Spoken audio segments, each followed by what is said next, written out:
ایران کی تخریب کاری ہے اس حوالے سے کیا کہیں گے؟ پھر ساتھ ساتھ جس طرح سے شرم الشیخ میں ایک یورپی یونین اور عرب رہنماؤں کا اجلاس ہوا اس پر آپ کیا کہیں گے؟ اور اس میں ایران کے حوالے سے بھی غور و فکر اور مشرق وسطیٰ میں قیام امن کے حوالے سے بھی بات چیت کی گئی ہے۔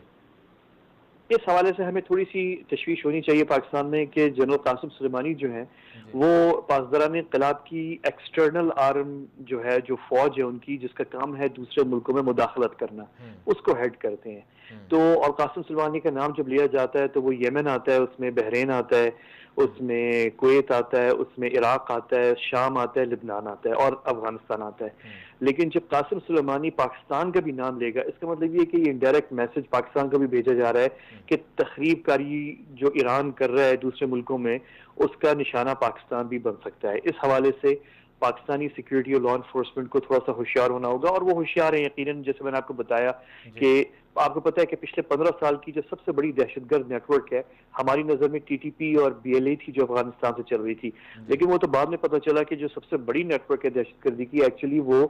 چابہار سے چل رہی تھی۔ تو اس پہ ہمیں الرٹ ہونا ہوگا، یہ تخریب کاری کر سکتے ہیں۔ اور اس کا ثبوت جو آپ نے دیکھ لیا کینیا کے اندر جو ہوا کہ یہی فیلق القدس جسے کہتے ہیں القدس فورس،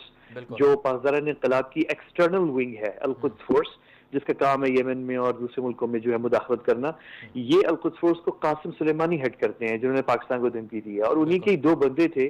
جن کو چھڑانے کی کوشش جو ہے پیسے دے کے ایرانی سفیر کر رہے تھے، اور وہ پکڑے گئے ہیں وہاں پہ۔ یہ کوئی نئی بات نہیں ہے، میں آپ کو بتاؤں کینیا میں تو ابھی پکڑے گئے ہیں فروری میں۔ دسمبر میں جو ہے البانیہ جو کہ واحد دو یعنی کہ مسلمان جو ملک ہیں یورپ میں،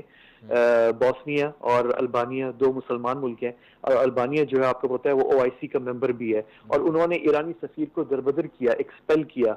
اپنے ملک سے باہر نکالا دسمبر میں، کیونکہ وہاں پہ بھی جو سفارت خانہ تھا ایران کا، البانیہ کی حکومت نے ایکیوز کیا ہے کہ وہ دہشت حزب اللہ بنانے کی کوششوں میں لگے ہوئے تھے، مقامی حزب اللہ، اور بند کیا گیا ہے۔ 2 مہینے بعد ہم یہ کینیا میں دیکھ رہے ہیں سفیر جیل ہو رہا ہے، اور یہ تو انوکھا واقعہ ہے، مطلب سفیر کا جیل ہونا جو ہے یہ تو بہت بڑی بات ہے۔ جو شرم الشیخ کے اندر جو اجلاس ہو رہا ہے، اب اس میں چیز بڑی کلیئرٹی آ گئی ہے۔ دیکھیں اس وقت اگر آپ مڈل ایسٹ اور گلف میں دیکھیں تو کون سا ملک ہے جس کی ڈی اسٹیبلائزیشن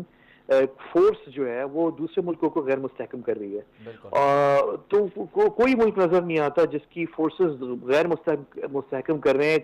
کئی ملکوں کو سوائے ایران۔